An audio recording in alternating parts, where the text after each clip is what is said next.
Now we do question number 2 of assignment 3 of chapter 7. A is a set of x such that x is equal to 2n plus 1, comma n belongs to z. तो n क्या है, belong कर रहा है z को, और उससे हम n की इसमें वैल्यू पुट कर करके x की वैल्यू निकालेंगे और x जो भी निकलेंगे अलग अलग वही हमारे a सेट में वैल्यूज है. Set b is such that set b consists of x such that x is equal to 2n and belongs to z. तो सबसे पहले दोनों में क्योंकि n belongs to z लिया गया है तो हम z का सेट ले लें. सेट ऑफ z क्या होता है, dash dash dash dot dot dot dot minus, ज़्यादा नहीं लेते हम, -3 से स्टार्ट करते हैं. -3 -2 -1, क्योंकि इसमें बहुत वैल्यूज़ लेने से हमारे को टाइम ज़्यादा वेस्ट होगा.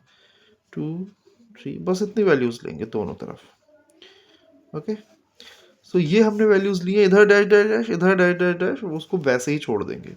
सबसे पहले ए सेट की बात करें तो ए सेट में एक्स की वैल्यू फाइंड करने के लिए हमें इस एक्सप्रेशन को सॉल्व करना है, 2n प्लस 1. तो यहाँ पे फॉर सेट ए, यहाँ पे लिखेंगे फॉर सेट ए के लिए n इज इक्वल टू 1. जब n 1 है तो x is equal to 2n plus 1 है, तो 2 इंटू n की वैल्यू 1 प्लस 1, 2 1 ज़ा 2 प्लस 1 3, तो x कितना आएगा 3. फिर ये कब होगा, जब n की वैल्यू 1 है. This is for n is equal to 1. यहाँ पे लिख लो n इज इक्वल टू 1. अब n इज इक्वल टू 2 ले लेते हैं, क्योंकि हमने यहाँ 1 लिया है, 2 लिया है, 3 लिया है, तो 2 ले लेते हैं. पहले 0 ले लेते हैं, 0 वो हमने लिया नहीं था. तो x is equal to 2n plus 1, 2 into 0 plus 1, 2 into 0 0 plus 1 1 आ जाएगा. अब ले लेते हैं n इज इक्वल टू -1. तो x is equal to 2n plus 1 है, तो 2 इंटू -1, n की वैल्यू -1 प्लस 1, ये हो जाएगा -2 प्लस 1. इसको सॉल्व करेंगे आएगा -1. ये वैल्यूज हमें लेनी है, ठीक है. फिर जब n की वैल्यू हम क्या लेंगे, 1 0 1 हो चुका. अब ले लेते हैं 2, n इज इक्वल टू 2. तो x is equal to 2n plus 1, ये हमारा एक्सप्रेशन है. तो 2 इंटू एन की वैल्यू 2 प्लस 1, 2 2 ज़ा 4 1 5, तो 5 आएगा. जब n की अब इस बार लेंगे -2, तो x is equal to 2n plus 1 is equal to 2 into -2 plus 1. ये इन दोनों को सॉल्व करेंगे, ये प्लस का 2 है माइनस का 2, प्लस इंटू माइनस माइनस, 2 2 ज़ा 4 प्लस 1, इसे सॉल्व करेंगे कितना आएगा -3.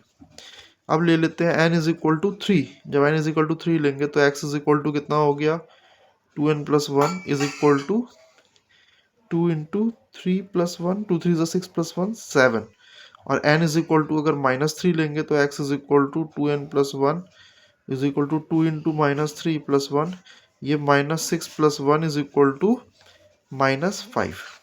सो इस सेट ए जो है उसके एलिमेंट्स हमारे पास निकल के आ गए. इधर हम लेंगे डैश डैश डैश, फिर इधर से स्टार्ट करेंगे -3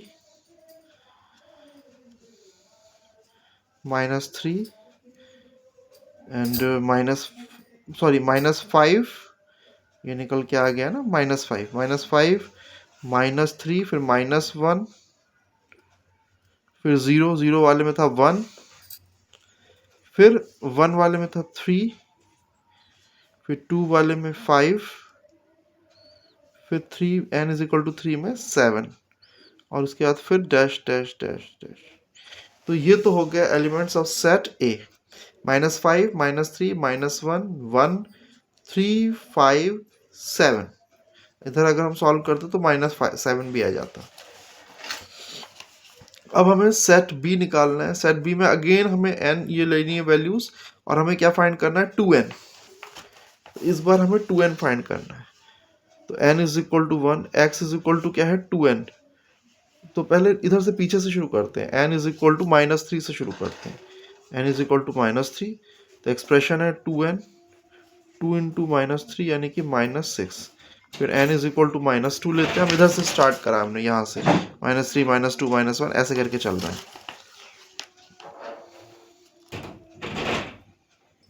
x is equal to 2n यानी कि 2 इंटू -2 -4. फिर n is equal to -1, n is equal to 0, n is equal to 1, n is equal to 2, n is equal to 3। बस यही वैल्यूज ले रहे हैं हम, ज़्यादा नहीं ले रहे हैं। तो b में क्या क्या आ गया हमारे पास, डैश डैश डैश -6, -4, -2, 0, 2, 4, 6 और फिर डैश डैश डैश। अब ये हमारा है सेट बी और ये है सेट ए। सेट ए में हमारे पास ऑड वैल्यूज हैं, -5, -3, -1, फिर 1, 3, 5, 7, उसके बाद फिर 9 होगा, इधर पीछे इस तरफ -7 होगा। ये सेट ए में है, ऑड वैल्यूज है, नेगेटिव पॉजिटिव दोनों में ऑड वैल्यूज और जीरो नहीं है।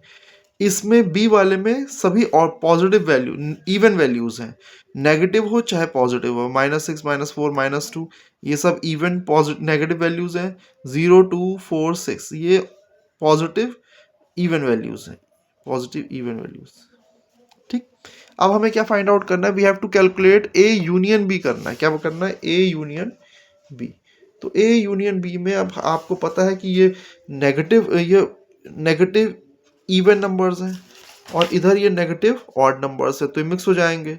यहाँ पे 1, 3, 5, 7 है, यहाँ पे 0, 2, 4, 6 है। मतलब जो इसमें एलिमेंट्स हैं वो इसमें नहीं है, जो इसमें है वो इसमें नहीं है, लेकिन ये दोनों मिला के z के इक्वल हो जाएंगे, यही वाला आ जाएगा।